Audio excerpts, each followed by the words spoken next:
just to hear what he said.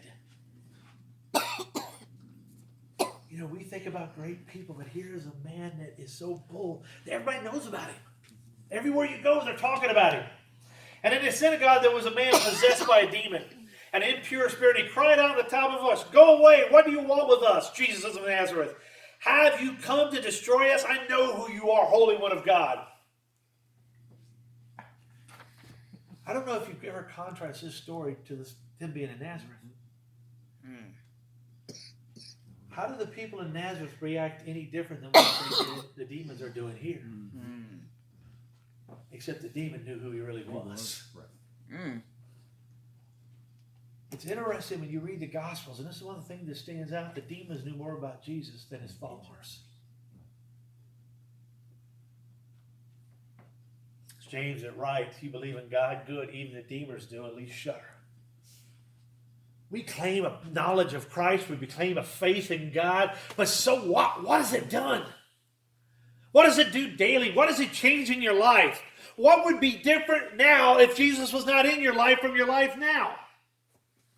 How does your daily walk affected? You cannot accept Christ and not let a change take place. Here's these demons crying out, and Jesus says to them, "Be quiet." I'm going to put in what he probably said, "Shut up." We don't want to hear that. Sometimes we got to tell the demons of life to shut up. I'm not going to listen. The demons are still there. They're still after us. But when we listen to what they say, it's when they've got us. He said to them, "Come out of him." And the demons threw the man down. And all of them came out without injuring him. And again, the people were amazed. What words are these? What authority and power. He gives them pure spirits and they come out. Jesus can get the sin out of our life. But I got to want it out. I can't pray for God to clean my robes if I'm going to continue in the mud. Way too often we say, "God, take this away," but we're holding on to it. God's not going to take anything out of my life I don't want out, and I'm not letting it go. It's tough to make changes. As people, we get comfortable. We like our ruts. Amen. And you know what a rut is? It's a grave with both ends kicked out. You're talking about trench warfare, World War One. Watched a movie, started last night, called "They Shall Not Grow Old." If you've not seen it, it's gory. And all it is live film they've taken and modernized it. And you're watching the scenes of the battlefield. And the one guy talks about the smell of death. He says it's everywhere. He says you taste it in your water. You taste it in your food. Because everywhere is death. The smell of dead, decaying bodies. And when you go into the trenches, and something I didn't know till they were only out there for 4 days at a time. Then you rotate back. And for those 4 days, or ever how long you're out there, there's no bathing. There's no other things we think about. No way to clean your uniform. They talk about taking lighters and going over the uniforms to kill the lice so you can hear the eggs pop. And the movie's graphic. It's a documentary more than a movie.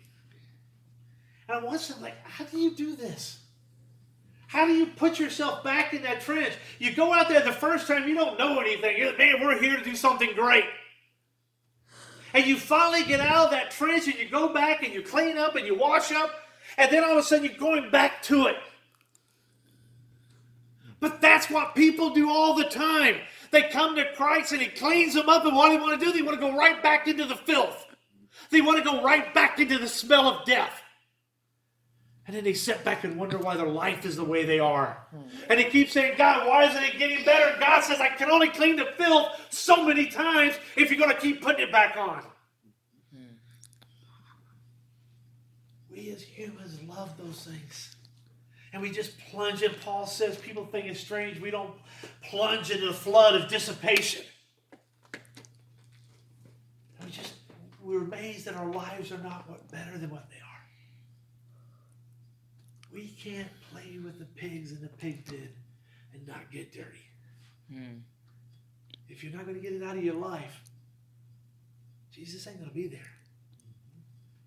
I got to be full of the Spirit, the power of the Spirit. Now, I want to drop down to a couple more verses.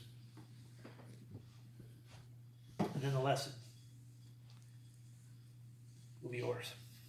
At sunset, verse 40. Now, a couple of verses in between, he goes to Peter's house. It says it rebukes the fever. I like that phrase. I don't know how you rebuke a fever, but Luke says he did. In verse 40, he says, at sunset, people brought to Jesus all who had various kinds of sickness. And laying his hands on each one of them, he healed them.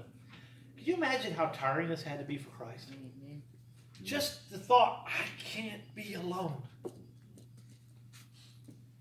I've studied a little bit about some of the big stars of our lifetime. And I remember reading one time about Elvis Presley.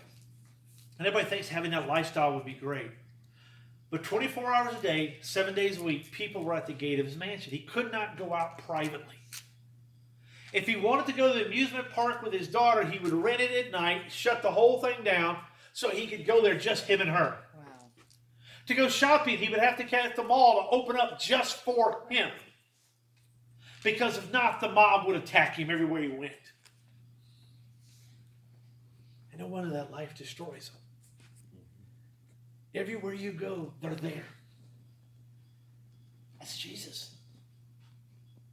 He's God's superstar. And his verse says they're bringing him to it. I can imagine this massive crowd. Again, we don't know how many is there, but I guarantee it was in the hundreds. And they're coming there, and he's laying hands on them, and he's healing them. And verse 41 says, moreover, demons came out of many people, shouting, you are the Son of God. And it's interesting that the very people coming there knew less about Jesus than the demons coming out. Scripture says he rebukes them. Because Jesus didn't want the truth of who he was coming from the mouth of a demon.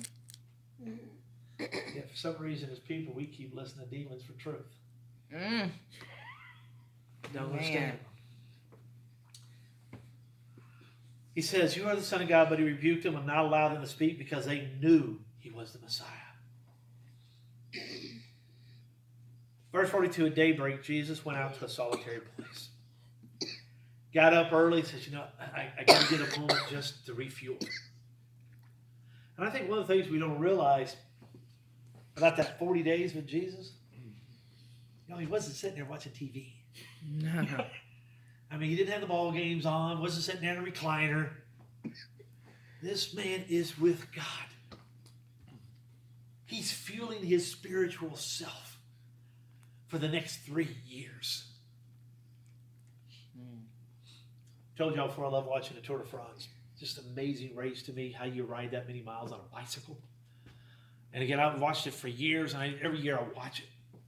And he said, well, the days are short leg. It's only 120 miles. Ooh. Like when you rode up a mountain yesterday, I was like, that's too short today. And you see these guys riding, and they're constantly refueling. And then the cars come out, and they'll grab the fuel, and you see, and you're eating on a bicycle, trying to drink on a bicycle, because they know they've got to keep that fuel level up, because they're expending so much energy. A lot of times as Christians, we don't realize if we're not feeding that spiritual self, we will collapse spiritually.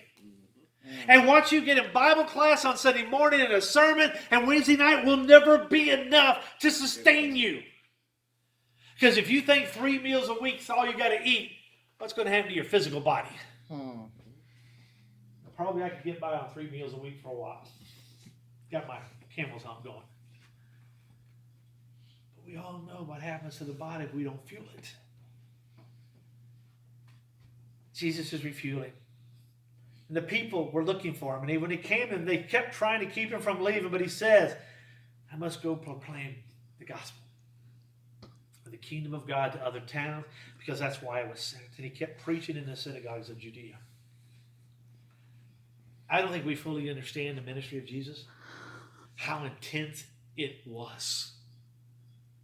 Everywhere he went, there were people. People would follow him everywhere he went. There was no moment alone. people couldn't help themselves. I believe one thing today that has never changed, that people still seek the genuine truth. Amen. A lot of times they don't even know it. But I think every life is seeking something. When I quit on Friday, one of the guys I work with, I've known him for several years, he called me up afterwards. He goes, man, I'm happy for you. I said, well, thanks, man. I appreciate it. So I'm excited. He goes, no. I'm proud that you were able to get out. I just wish I could.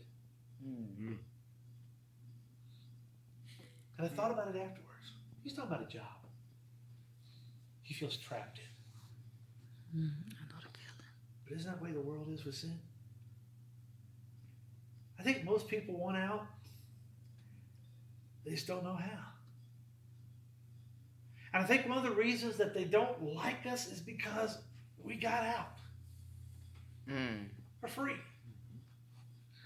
But you see, I'm never going to be free if I don't try to bring others with me. Amen. Told you I saw the movie Harriet. Again, if you haven't seen it, go. Great movie. I'll watch any movie about historical things. My friends I went with, they're all black. And they're like, well, we didn't think you would like the movie. Why? Well, you know, it's about. I said, I know, y'all, I can tell you lots about this woman. I've studied her whole life. You're kidding. And so I started filling out the movie. I'm filling in bits and pieces about the movie left out. And it comes to history, y'all. It don't matter what it is. I study it. It's the nerd part of me worse than anything else.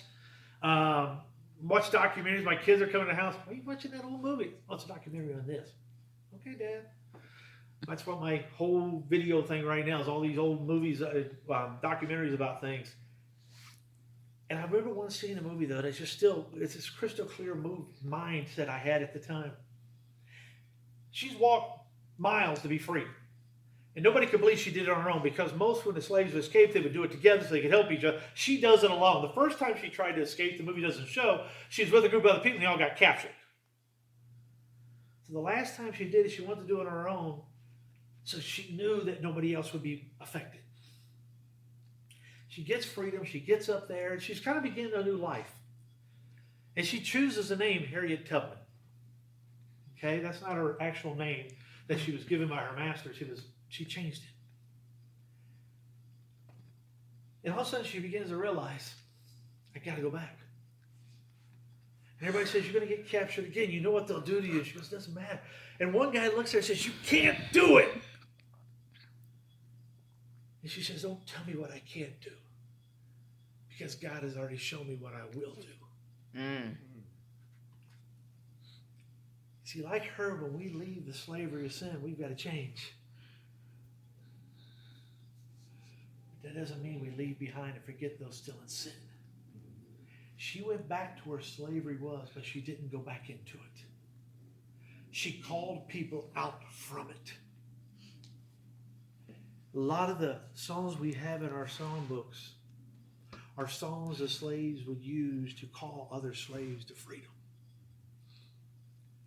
Those same songs are still meant to call people from the slavery of sin to freedom.